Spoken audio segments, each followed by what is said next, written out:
Hey guys, welcome back to our channel. Please hit the like and subscribe button.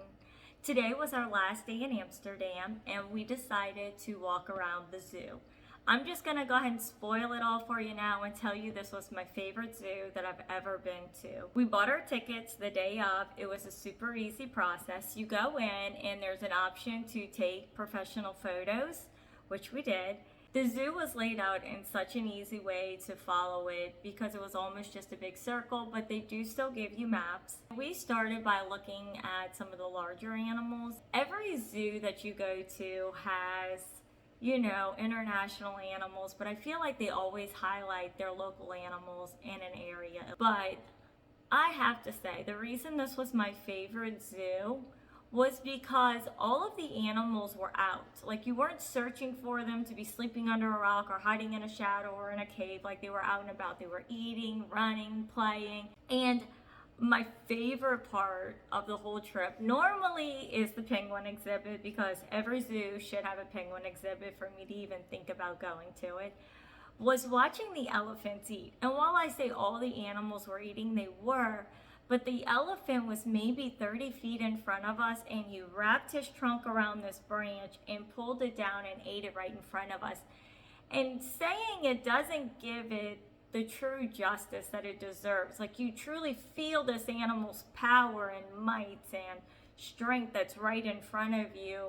And I've seen elephants, even in Africa, but I've never felt the power of one so close eating branches. But it was truly a highlight. So this zoo is super easy to walk. I know I already said that, but it was, because the exhibits were long and narrow, but they were relatively closer together. So I felt like you can walk the whole zoo and see everything in half a day.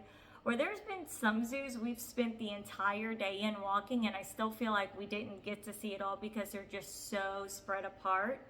But this wasn't that one. They had plenty of shade and plenty of seating.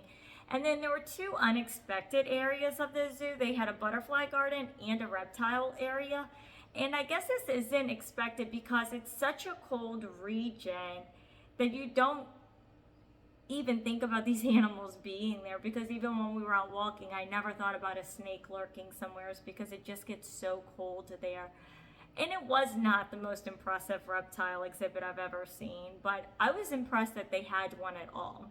Something else that this zoo had, and I'm sure a lot of them do, was a movie, but this one was a little bit different because it's in like a dome room, and it's a little sock figure that's kind of floating around, and there's a story, but I have no idea what the story was about because it wasn't in English and there were no subtitles.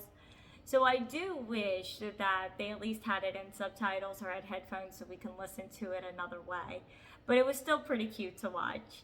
From here, you are led out into an area that's like a cafe, and there's plenty of drinks and food and snacks, and I wouldn't say it's anything more special than you would find at a regular zoo. But whatever your favorite animal is, I do suggest you go, because we got to see the wolves playing and the giraffes eating and a red panda and a polar bear and bird exhibits. So no matter what your favorite animal is or what sparks your interest, they did have just about every animal here, and they were out and playing. So guys, definitely stop, because there's no excuse if you're in Amsterdam not to go, because no matter where you're staying, the zoo is centrally located and walkable. So it's beautiful, it's clean, there's lots of animals to see, and you definitely need to go.